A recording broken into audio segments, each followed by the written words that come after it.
Olá, nono ano, aqui é o professor Davi e hoje nós vamos fazer a última semana do PET volume 6, a semana 4. Este vídeo é a explicação do conteúdo da semana juntamente com a correção das atividades. Se você quer ter acesso apenas à correção das atividades da semana, basta você clicar no card que vai aparecer aqui acima agora. Lá, você será direcionado a um vídeo com a correção das atividades da semana. Então vamos começar. Vamos à explicação do conteúdo. Essa semana nós vamos trabalhar o xadrez. O xadrez é um jogo de tabuleiro de caráter competitivo disputado entre dois participantes. Cada um é representado por peças de cores opostas. Geralmente são utilizadas peças pretas e brancas. O objetivo do jogo é conquistar o rei de seu adversário. Para jogar, é necessário um tabuleiro composto por 8 colunas e 8 linhas, o que resulta em 64 casas possíveis para a mobilidade das peças.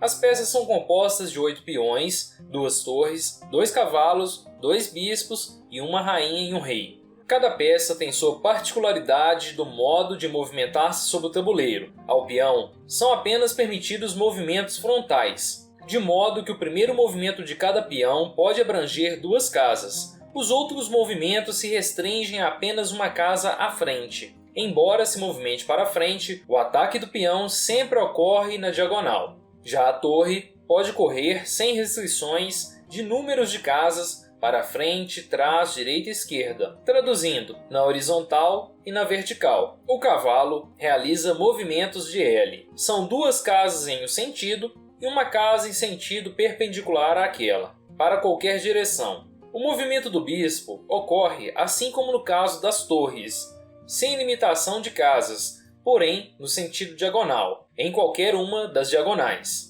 A rainha tem livre movimentação no jogo. O rei pode apenas ser movimentado de casa em casa, ainda que em qualquer direção do tabuleiro. A movimentação das peças por parte dos jogadores é feita a partir de estratégias bastante pensadas. É por isso que se costuma usar o xadrez como analogia para quaisquer outras ações de estratégia, como ações políticas, por exemplo. E após essa breve introdução sobre o xadrez, vamos agora a uma visão filosófica e sociológica sobre o jogo de xadrez. As regras do xadrez evoluíram de acordo com as mudanças sociais das diversas épocas. Acredita-se que o jogo de xadrez tem origem hindu. Seu precursor seria um jogo surgido na Índia no século 6 a.C., o chaturanga, que em sânscrito significa 4 armas. Sânscrito é um dialeto hindu. O chaturanga era disputado por 4 pessoas, cada um com 8 peças. E essas peças eram o rei, o barco, o elefante e 4 soldados.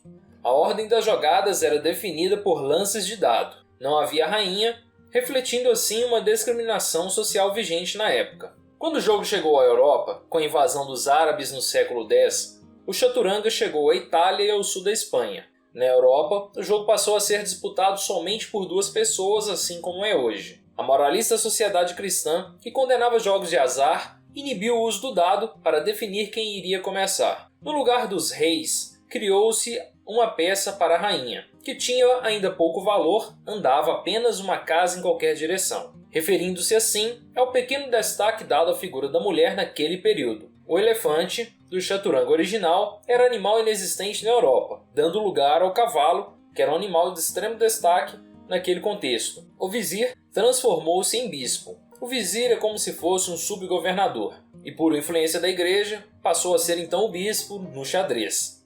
E o barco deu lugar à torre, símbolo dos castelos europeus. O roque, por exemplo, jogado em que o rei se protege usando a torre como anteparo, representa o refúgio dele em seu castelo. Na sequência vem falando sobre o poder feminino. No século XIX, com a ascensão das rainhas Isabel II na Espanha e Vitória na Inglaterra, deram força às rainhas no xadrez. Hoje as peças se movimentam quantas casas quiser em qualquer direção. É uma das peças mais ofensivas do xadrez, mas ainda não ameaça a supremacia do rei, pois o checkmate, continua sendo aplicado somente a ele, ao rei. O poder do povo. Outra peça que ganhou poder foi o peão. Quando chega a última casa da linha do lado adversário, pode ser trocado por qualquer peça, exceto o rei. O jogo reflete um pensamento liberal do século XVIII e XIX, 18 e 19, segundo o qual qualquer pessoa podia subir na vida, embora jamais chegasse a rei. E por último vem trazendo a situação de preconceito existente no xadrez. As cores pretas e brancas demonstram a importante influência da sociedade racista e poderosa com relação à evolução e construção das regras do jogo. No sorteio, aquele que fica com as peças brancas é quem começa o jogo, e um outro ponto é que a rainha branca não começa na casa preta. Ok, pessoal? Após então essa breve explicação sobre o jogo de xadrez, vamos às atividades da semana.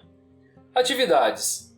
Esta semana é composta por 4 atividades. Então vamos à possibilidade de resposta para a atividade número 1. Atividade 1. O xadrez teve seu início com regras diferentes das dos dias atuais, mas com uma complexidade tão alta quanto a de agora. Quais as peças utilizadas na origem do xadrez? E aí eu coloquei como resposta que as peças utilizadas no início do xadrez, na origem do xadrez, no jogo de chaturanga, eram o rei, o barco, o elefante e 4 soldados. Beleza, pessoal? Fica esta possibilidade de resposta para a atividade 1. Atividade 2.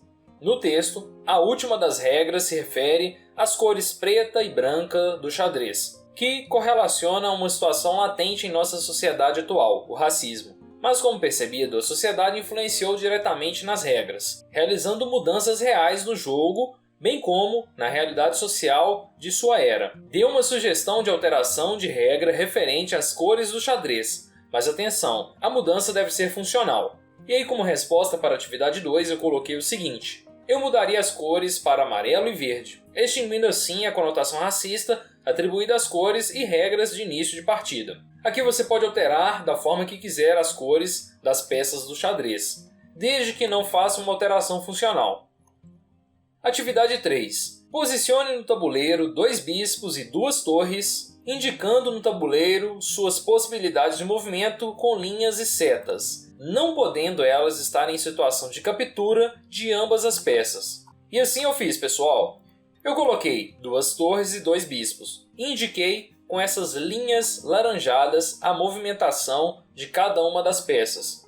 E ainda fiz questão de não deixar nenhuma em situação de captura. Como a questão não é muito clara, eu não sei se são peças do mesmo jogador ou de jogadores opostos, a resposta foi construída de forma que podem ser tanto peças do mesmo jogador quanto de jogadores opostos, ok? Após responder a atividade 3, vamos à atividade 4. Atividade 4. O xadrez é um jogo dinâmico e conhecido pelos alunos como um exercício teórico, mas a verdade é que seu conhecimento deve ser extremamente prático. Nesse patch temos 2 desafios que elevarão suas habilidades no jogo. Primeiro é o desafio das 7 rainhas. A rainha é uma peça de extrema importância no jogo e o manuseio perfeito dela te fará um jogador acima da média. Posicione no tabuleiro abaixo, a partir de uma primeira já posicionada, mais 6 rainhas sem que elas tenham possibilidade de captura. Então vocês devem posicionar aqui mais 6 rainhas. E assim eu fiz, pessoal.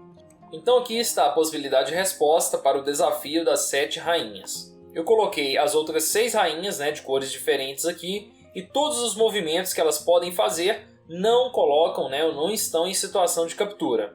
Beleza? Vamos ao próximo desafio. Após então o desafio das 7 rainhas, temos o desafio do cavalo. O cavalo é essencial em qualquer estratégia de um bom jogador de xadrez. Nesse exercício elevaremos nossa habilidade de conduzi-lo pelo tabuleiro ao máximo. Você deve caminhar com o cavalo pelo tabuleiro seguindo as seguintes regras. Enumere de forma crescente cada casa que seu cavalo passar, dando sequência ao caminho já iniciado, este caminho aqui. Não poderá repetir uma casa já visitada pelo seu cavalo. Seu cavalo deve andar seguindo as regras de movimento das peças do xadrez. Você completará o desafio quando seu cavalo passar pelo máximo de casas que você conseguir, respeitando as regras. Lembre-se que são 64 casas, então busque o seu limite e bom jogo. E aí, pessoal, eu fiz uma possibilidade de resposta para esse desafio. Aqui está. Eu fui até o 16º movimento. Eu não estendi mais, não coloquei mais movimentos, porque senão seria complicado, a visualização por parte de vocês aqui. Então, a partir do que foi construído inicialmente, eu fui dando sequência. Vocês podem continuar e ampliar a quantidade de movimentos aqui do cavalo neste desafio. Beleza, pessoal? Aqui é apenas uma possibilidade de vocês iniciarem, darem sequência ao desafio do cavalo. E é isso aí, turma! Com isso nós concluímos a semana 4 dos nonos anos do PET Volume 6. Quaisquer dúvidas no campo de comentários, se inscrevam no canal para dar aquela força pra gente e um forte abraço!